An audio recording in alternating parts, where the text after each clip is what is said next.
नमस्कार, मैं मंसूर सर अपने YouTube चैनल में आपका स्वागत करता हूं।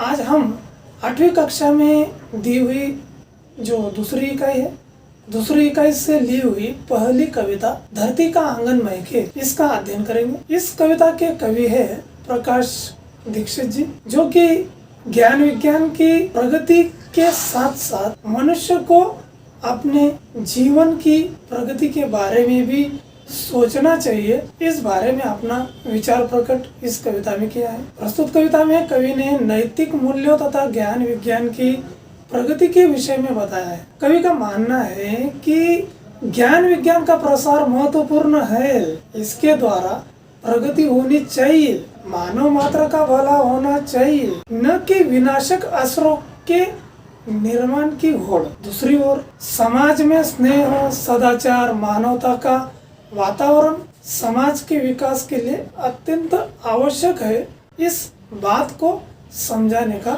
प्रयास किया गया है। अब हम इस कविता की कुछ पंक्तियां पढ़ेंगे तथा उनका भावार्थ जानने की कोशिश करेंगे। पहली पंक्ति में कवि कहते हैं कि धरती का आंगन महके कर्म ज्ञान विज्ञान से, ऐसे सरिता करो प्रवाहित, खिले खेत सब धान से, अभिलाषाएं नित मुस्कुराए, आशाओं की छाह में पैरों की गति बंधी हुई हो, विश्वासों की राह में शिल्प कला कुमुदों की माला, वक्षस्थल का हार हो, फूल फलों से हरी भरी इस धरती का श्रृंगार हो। अब हम इसका भावार्थ देखेंगे। कवि कहते हैं कि संपूर्ण पृथ्वी का आंगन विज्ञान से महके, अर्थात विज्ञान से होने वाली प्रगति का लाभ पूरी धरा को मिले।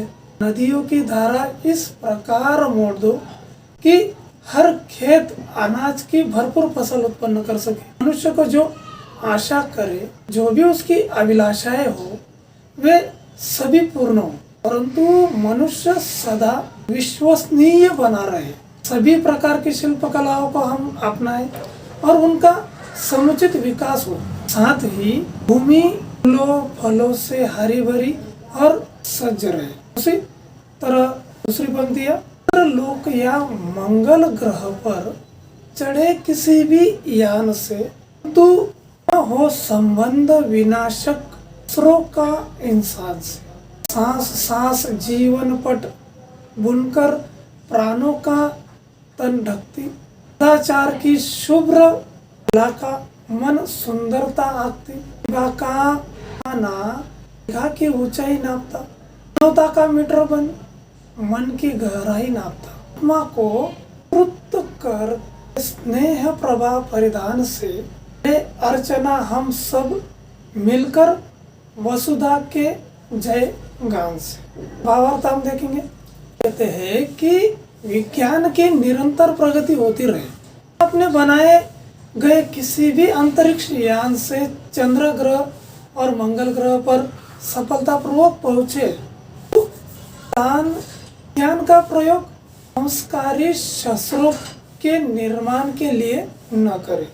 मनुष्य का जीवन मानवीय गुणों जैसे सदाचार कला से परिपूर्ण हो। नैतिक गुण ही हमारी सुंदरता के परिचायक हो। प्रतिभा हमारी मेधा अर्थात बुद्धि और हमारा मानवीय व्यवहार हमारे चरित्रों को है, के प्रति हमारा व्यवहार स्नेहपूर्ण हो, हमारी आत्मा स्नेह रूपी परिधान से सजी हो। हम सब मिलकर इस रत्न प्रसविनी गाए, उसकी अर्चना करें। प्रस्तुत कविता धरती का आंगन महके, इसके अंतर्गत जो सवाल पूछे जा सकते हैं वह आकलन कृति के आधार पर अगर हम देखें तो प्रवाह तालिका पूर्ण कीजिए, जिसके अंतर्गत कवि की अपेक्षाएं, कवि की अपेक्षाएं क्या क्या है इसके बारे में हमें लिखना होगा।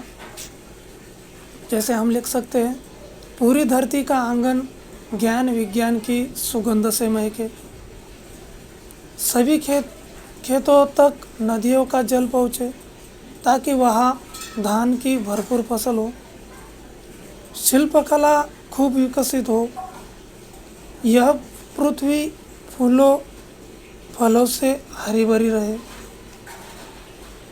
उसी तरह दूसरी कृति आपसे पूछी जा सकती है, धरती का आंगन इनसे महके। तो किन किन चीज़ों से महक सकता है? एक तो हम लिख सकते हैं कर्म ज्ञान से और विज्ञान से। धरती का श्रृंगार इनसे होगा, मतलब किन से होगा? फूलों से और फलों से। उसी तरह दूसरा क्वेश्चन सवाल आपसे पूछा जा सकता है, जिसका उत्तर आपको एक शब्द में लिखना होता है। मेघा की ऊंचाई नापेगा।